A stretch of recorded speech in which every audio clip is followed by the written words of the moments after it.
नमस्कार विद्यार्थी मित्रांनो, टर्निंग पॉईंट्स या यूट्यूब चॅनलवरती आपलं स्वागत आहे. तर बघा, TCS व IBPS यांच्या मार्फत परीक्षा होत आहे. तर त्याच्यात अंकगणित व बुद्धिमत्ता हा विषय असतोच. याचाच विचार करता आपण संभाव्य प्रश्नांची सिरीज सुरू केलो आहोत. तर ही सिरीज आहे 11 नंबरची. तसेच आपलं टर्निंग पॉईंट्स हे ॲप पण आहे. ज्यामध्ये आपण अगदी माफक दरात टेस्ट सिरीज देतो. तर तुम्ही एकदा नक्की हे ॲप डाउनलोड करून बघा, त्यात कोणत्या कोणत्या टेस्ट सिरीज आहेत. तर चला पुढचा प्रश्न बघू. एका गोलाचे घनफळ 36 पाया सेंटीमीटर घन आहे. सेंटीमीटर घन आहे असं 3 झालं आहे. असेल तर गोलाचा व्यास काय आहे? तर सूत्र आहे गोलाचे घनफळ बरोबर 4/3 पाया आर घन. आता गोलाचे घनफळ दिलं आहे 36 पाया दिलं आहे. 36 पाया बरोबर 4/3 पाया आर घन. आपल्याला व्यास विचारला आहे. तर हे पाया पाया कटलं तर इकडं 4/3चं इकडं घेऊ आपण 36, भागाकारातले 3 गुणाकारात आणि गुणाकारातले 4 भागाकारात.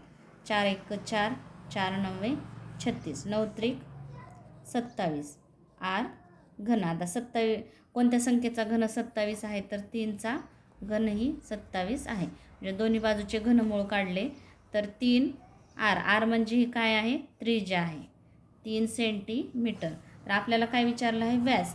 व्यास हा नेहमी त्रिज्येच्या दुप्पट असतो. तर 2 × 3, 3 दोन्ही 6 सेंटीमीटर हे व्यास आहे. जे आपलं उत्तर आहे हे. तर चला प्रश्न बघू पुढचा. प्रश्न बघा. 11, 16, 33, 15, 51, 18, 71, 75, 22 आणि 17 या डेटाचा मध्य शोधा. तर एकदम सोपं आहे. सर्वप्रथम आपण हे जे संख्या आहे त्या चढत्या क्रमाने लावून घेऊता. चढता क्रम 11, 15, 16, 17, 18, 22, 23, 33, 23 नाही आहे, 33, 33 झाल्यानंतर 51, 51 झाल्यावर 71, 71 आणि शेवटी आहे 75. आता हे टोटल संख्या किती आहेत? 1, 2, 3, 4, 5, 6, 7, 8, 9 आणि ह्या 10. टोटल संख्या किती आहे? तर 10. तर 10 ही समसंख्या आहे. तर समसंख्या आहे. तर बघा, डेटाचा मध्य जर शोधायचा असेल तर जर संख्यांची हे जे टोटल संख्यांची जर संख्या ही समसंख्या असेल तर तेव्हा मधल्या 2 संख्यांची सरासरी ही मध्यक असते. तर आता मधल्या 2 संख्या कोणत्या आहेत? तर 18 आणि 22 ह्या 2 संख्या मध्यक आहेत. तर यांची बेरीज, सरासरी म्हणजेच काय? एकूण संख्यांची बेरीज भागिले एकूण संख्या. तर एकूण संख्या किती आहेत? तर मधल्या 2 संख्या, म्हणजे इथं एकूण संख्या किती आहे? तिथं 1 आणि 2 संख्या. तर त्यांची बेरीज किती येते? 40 भागिले 2. बे 1 बे, बे 2 4, शून्याला 0. तर आपला मध्यक काय आला? तर 20 हे आपलं मध्यक आला. जे उत्तर काय आहे? 1 नंबरचं. तर चला पुढचा प्रश्न घेऊ आपण. प्रश्न बघा. एका विशिष्ट सांकेतिक भाषेत FUEL हे 50 असे लिहिले जाते आणि JEER हे 44 असे लिहिले जाते. तर त्याच भाषेत FARE हे कसे लिहिले जाईल? तर बघा, अशा प्रकारच्या गणितासाठी तुम्हाला ABCDE असं लिहून M पर्यंत लिहा. परत Mच्या खाली कंटिन्यू N, कंटिन्यू इकडं ABCD कंटिन्यू करा. Aच्या खाली Z येईल आणि याला क्रमांक द्या. 1, 2, 3, 4, 5 एम हा 13 नंबरला येतो, एन 14 नंबरला. आणि कंटिन्यू नंबर द्या, झेड हा 26 नंबरला येतो. तर अशा प्रकारच्या गणितासाठी जर हे लिहून ठेवलं तर तुम्हाला अगदी सोपं होईल गणित सोडवण्यासाठी. तर F you E L, F आहे 6 नंबरला, यू आहे 21 नंबरला, ई आहे 5 नंबरला आणि एल आहे 12 नंबरला. यांची बेरीज येते 44. पण इथं काय दिलं आहे 50. जर ह्याच्यात आपण अधिक 6 केलं तर किती येईल 50. तर पुढचं काय आहे जे डबल ई आर. जे आहे 10 नंबरला, अधिक ई आहे 5 नंबरला, परत ई आहे 5, अधिक आर आहे 18 नंबरला.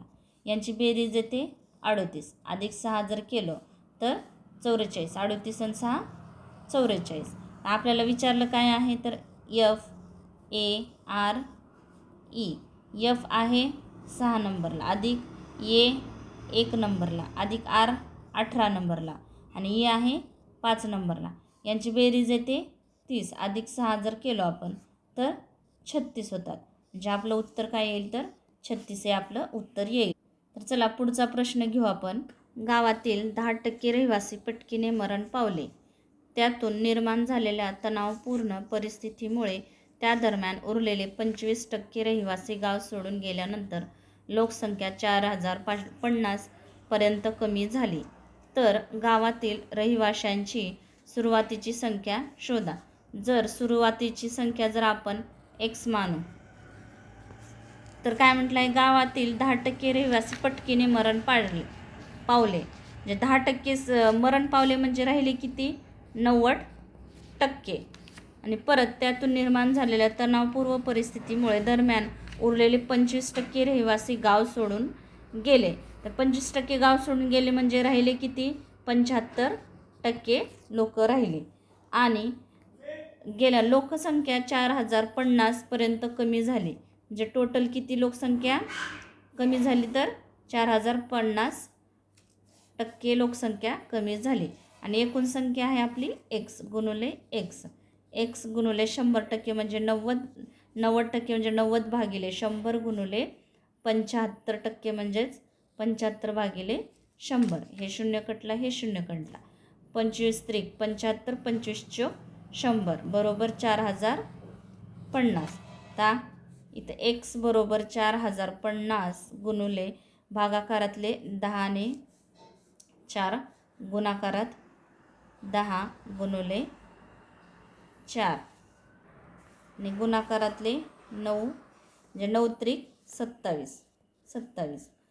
तर 27 एक 27, 27 एक 27, उरले 13. 27 5 135, शून्याला 0. तर 15 चोक 60. हे एक शून्य आणि हे एक शून्य म्हणजे 2 शून्य. तर x बरोबर किती आली आपली लोकसंख्या तर 6000 ही आपली लोकसंख्या आली. x आपण एकूण संख्या मानलं होतं. म्हणजेच टोटल संख्या किती आली तर 6000 ही आपली टोटल संख्या आली. तर चला पुढचा प्रश्न घेऊ आपण. प्रश्न बघा कंटेनर. सर्वात प्रथम आपण एचे द्रावणाचे प्रमाण काढू. कंटेनर 1 मध्ये ए आणि बीचे प्रमाण किती आहे 5:1 आहे. तर आपण एचे प्रमाण काढू 5 छेद आणि टोटल किती प्रमाण आहे 5 आणि 1 6. म्हणजे कंटेनर एमध्ये 5/6 हे प्रमाण आहे. कंटेनर 2 एचं प्रमाण आहे 1 आणि बीचं प्रमाण आहे 3, एकास 3. तर एचं प्रमाण काय होईल 1/2 आणि 1 3 आणि 1 4. त्याचं प्रमाण झालं 1/4. कशाचं कंटेनर 2मध्ये एचं प्रमाण आणि कंटेनर 1मध्ये 5/6 हे एचं प्रमाण आहे. तर आपल्याला किती प्रमाण पाहिजे तर एकास 1 प्रमाण पाहिजे. म्हणजे याच्यातच किती 1/1 आणि 2 हे टोटल प्रमाण किती आहे याचं ह्याच्यामध्ये 1/2 हे प्रमाण आहे. तर आपल्याला विचारलं आहे की 1/1 प्रमाण करण्यासाठी ए आणि बी हे मिश्रण किती प्रमाणात मिसळावं लागेल. तर आपण कंटेनर 1 मधून कंटेनर आपल्याला एकास एक प्रमाण पाहिजे, तर हे प्रमाण आपण मायनस करू. 5/6 वजा 1/2, तर हे येते 1/3. आणि परत कंटेनर 2मधून हे प्रमाण मायनस करायचं. 1/4 वजा 1/2, तर हे येते 1/4. बघा प्रमाण 1/4 1/3 आले. पण किती प्रमाणात मिसळायचं आहे हे विचारलं, तर या दोघांचा लसावी किती निघतो? 12. तर ह्या लसावीनेच ह्या संख्यांना गुणायचं. गुणुले 12 गुणुले 12. 4 1 4 4 3 12. 3 1 3 3 4 12. म्हणजे आपल्याला हे मिश्रण किती प्रमाणात मिसळावं लागेल? तर 3/4 या प्रमाणात मिसळावे लागेल. म्हणजे त्याचं प्रमाण काय येईल? एकास एक प्रमाण येईल. म्हणजे उत्तर आहे आपलं हे. तर चला पुढचा प्रश्न आहे. बघा प्रश्न आहे, मालिकेचा मध्यक काढा. आता बघा संख्या आहेत 15 20 30, आणि ही अगोदरच ही संख्या काय केलेल्या आहेत? चढत्या क्रमाने आहेत. 15 20 आणि 30. आता ह्या किती संख्या आहेत टोटल? 1 2 3. 3 संख्या आहेत. ही संख्या आहे विषम संख्या. विषम संख्या जर असते, म्हणजे ह्या संख्या जर एकूण संख्यांची संख्या जर विषम संख्या असेल, तर मधली संख्या हीच मध्यक असते. मधली संख्या काय आहे? 20. हा मध्यक आहे. पण आता हे संख्या थोड्या आहेत. जर एकदम जास्त संख्या असतील तर सूत्र आहे मध्यक बरोबर n+1 भागिले 2वे पद. तर बघा n काय आहे? एकूण संख्या किती आहेत? 3. 3 + 1 भागिले 2. 3 आणि 1 4/2. बेक बे दुनी 4. हे काय आहे? दुसरे पद.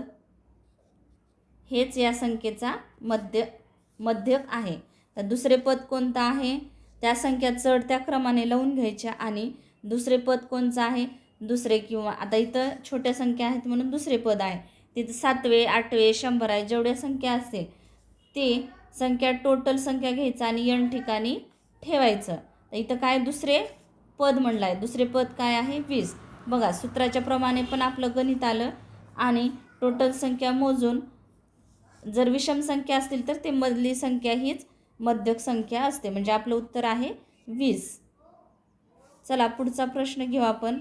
प्रश्न बघा, दिलेली पदावली योग्य करण्यासाठी कोणत्या 2 संख्यांची अदलाबदल करायला हवी? सूचना: अदलाबदल संपूर्ण संख्येची करावी, दिलेल्या संख्येतील अंकांची नाही. आता हे पदावली दिलं आहे. हे पदावली सोडवल्यानंतर 262 हे उत्तर आपल्याला यायला पाहिजे. तर त्यासाठी कोणत्या संख्या बदलायच्या आहेत? तर आपण 24 आणि 44 ही संख्या बदलू. म्हणजे 24च्या जागी 44 घेऊ आणि 44च्या जागी 24 घेऊ. तर हे सूत्र लक्षात ठेवायचं. भा गु कन चे बे व, म्हणजे अगोदर भागाकार करायचा, गुणाकार करायचा, कंस असेल तर कंस सोडून घ्यायचं, परत बेरीज आणि शेवटी सगळ्यात वजाबाकी करायची. तर बघा आता हे आपण गणित लिहून घेऊ. 46 अधिक 24च्या जागी आपल्याला 44 घ्यायचं आहे. 44 वजा कंसात 12 अधिक 19 गुणुले 2 अधिक 38 गुणुले 6 अधिक 44च्या जागी आपल्याला 24 घ्यायचा आहे भागिले 4. आता इथं काय करायचं? आधी भागाकार. 4 1 4, 4 सख्ख 24. परत गुणाकार करू आपण. 36 आणि इथं 38 आहे, सॉरी 36 घेतले आहे. 38 आणि 36, 8 संग 48. हे 6 अधिक 8 संग 48ला 8 हातचे आले 4. 6 18 आणि 4 22 गुणुले अधिक 2. तर ह्या दोघांची बेरीज येते 31 वजा ह्या दोघांची बेरीज 6 आणि 4 10ला 0 हातचाला 1, 4 आणि 4 8 आणि 1 9. तर परत गुणाकार, ह्या दोघांचा गुणाकार 90 वजा ह्या बेक बे 3 दोन्ही 6 62 अधिक 228 अधिक 6, ह्या दोघांची वजाबाकी करू. 90मधून 62 गेले 28 राहतात अधिक 228 अधिक 6, ह्या दोघांची टोटल बेरीज येते 662. म्हणजे आपण हे संख्या बदलल्यानंतर आपल्याला हे समीकरण सोडवल्यावर कोणतं उत्तर येते तर 262 हे उत्तर येते. म्हणजे त्यासाठी आपल्याला 24 आणि 44 या संख्यांची अदलाबदल करावी लागेल. तर चला पुढचा प्रश्न आहे बघा. 8 मीटर 54 सेंटीमीटर लांबीच्या रिबीनला कापून तिचे समान लांबी असलेले 7 तुकडे केले गेले. प्रत्येक तुकड्याची मीटरमधील लांबी किती आहे? आता मीटरमध्ये इथं काय दिले? 8 मीटर 54 सेंटीमीटर कपडा म्हणजे रिबीन आहे. तर आपण आता 8 मीटर, हे 8 मीटर, आता ह्याला आपण 54 सेंटीमीटरला मीटरमध्ये कन्वर्ट करू. म्हणजेच 1 मीटर बरोबर 100 सेंटीमीटर. ते 54 भागिले 100, 1 2 1 2 म्हणजे 2 घर सोडून 0 दशांश द्यायचं. म्हणजे 54 0.54 म्हणजे मीटर 0.54 मीटर प्लस 0.54 मीटर यांची बेरीज किती आहे? टोटल किती कपडा होईल, किती मीटर होईल? तर 8.54 मीटर कपडा आहे. तर ह्या कपड्याचे किती तुकडे करायचे आहेत आपल्याला? 7 तुकडे. तर 8.54 भागिले 7, 7 1 7, 7 1 7 उरला 1, दशांशला दशांश झाले 15, 7 दुनी 14 उरला 1, 7 दुनी 14. म्हणजे किती तुकडे, किती मीटरचा एक तुकडा होईल? तर 1.22 मीटरचा एक तुकडा होईल. म्हणजे आपलं उत्तर आहे हे. तर चला पुढचा प्रश्न आहे. ए, बी आणि सी मिळून एक काम 4 दिवसात पूर्ण करतात. जर त्याच कामाला ए हा एकट्याने 8 दिवसात आणि बी हा एकट्याने 12 दिवसात पूर्ण करू शकतो, तर सीला त्या कामास पूर्ण करण्यासाठी किती वेळ लागेल? आता तिघांचं किती काम आहे, म्हणजे किती दिवसात काम करतात? तर 1/4. 4 म्हणजे 4 दिवसात, म्हणजे 1/4 दिवसात काम करतात. ए किती दिवसात करते? तर एकटा 1/8 दिवसात. आणि बी एकटा किती दिवसात? 1/12. तर सीचं विचारले आहे आपल्याला. तर बघा 1/8 अधिक 1/12 अधिक 1/सी, त्यांचं टोटल काम किती आहे? तर 1/4 आहे. 1/सी जशाच तसं 1/4 वजा अधिकचं इकडं वजा 1/8 अधिक 1/12. तर यांचा लसावी येतो 24. 4 सख्ख 24 वजा 8 दुनी 8 त्रिक 24 अधिक 12 दुनी 24. 6 मधून 3 गेले 3 राहिले अधिक 2, 3 आणि 2 5, 5 सॉरी इथं पण वजाचं चिन्ह येते, कारण की इथं अधिक आहे ना, तर अधिकचं वजा म्हणजेच इथं पण वजा. 6 मधून 3 गेले 3 राहिले आणि वजा 3 किती येते? 1/24. म्हणजे सीला किती दिवस काम करावं लागेल? तर 24 दिवस काम करण्यासाठी लागतील त्याला. म्हणजे आपलं उत्तर आहे 24 दिवस. तर चला पुढचा आहे प्रश्न बघा. एक व्यक्ती आणि त्याच्या मुलाच्या वयामधील गुणोत्तर 5:2 आहे. जर त्यांच्या वयाचा गुणाकार 1000 वर्ष असेल तर 10 वर्षानंतर वडिलांचे वय काय असेल? तर वडिलांचे वय त्यांचे वय x, तर वडिलांचे वय 5x आणि मुलाचे वय 2x. तर त्यांचा गुणाकार किती आहे? त्यांच्या वयांचा गुणाकार 1000 वर्ष. तर 5x गुणिले 2x बरोबर 1000. 5 आणि 2 सॉरी इथं गुणाकार आहे. 5 दुनी 10x बरोबर 1000. x बरोबर 1000 भागिले 10. ही 0 1 0. तर x बरोबर किती आले? तर इथे xचा वर्ग येते 100. xचा वर्ग 100. आता दोन्ही बाजूचे वर्गमूळ काढून x बरोबर 10 येते. तर काय म्हटलं आहे, 10 वर्षानंतर वडिलांचे वय काय असेल. आता सध्याचे वय किती येईल तर 5 गुणिले 10 बरोबर 50 वर्षे हे सध्याचे वय वडिलांचे. तर 10 वर्षानंतर तर प्लस 10 करायचं, किती झाली 60 वर्ष येईल. म्हणजे 10 वर्षानंतर वडिलांचे वय किती असेल तर 60. तर वडिलाचे वय किती आले 10 वर्ष. आणि मुलाचे किती येईल तर सध्याचे वय हे 2 गुणिले 10, 10 दुनी 20. म्हणजे सध्याचे वय 20 वर्ष, वडिलाचे 50 वर्ष, यांचा गुणाकार 5 दुनी 10, 0 0 म्हणजे 1000 वर्ष ह्या दोघांच्या वर्षांचा गुणाकार. म्हणजे आपलं उत्तर काय आहे तर 60 वर्ष हे त्याच्या वडिलाचे वय आहे. तर अशा प्रकारे आपण अंकगणित व बुद्धिमत्ता प्रश्नांचे विश्लेषण, संभाव्य प्रश्नांचे विश्लेषण सिरीज सुरू केलं आहोत. तर व्हिडिओ आवडला असेल तर नक्की शेअर करा, लाईक करा, सबस्क्राईब करायला विसरू नका. Thanks for watching this video.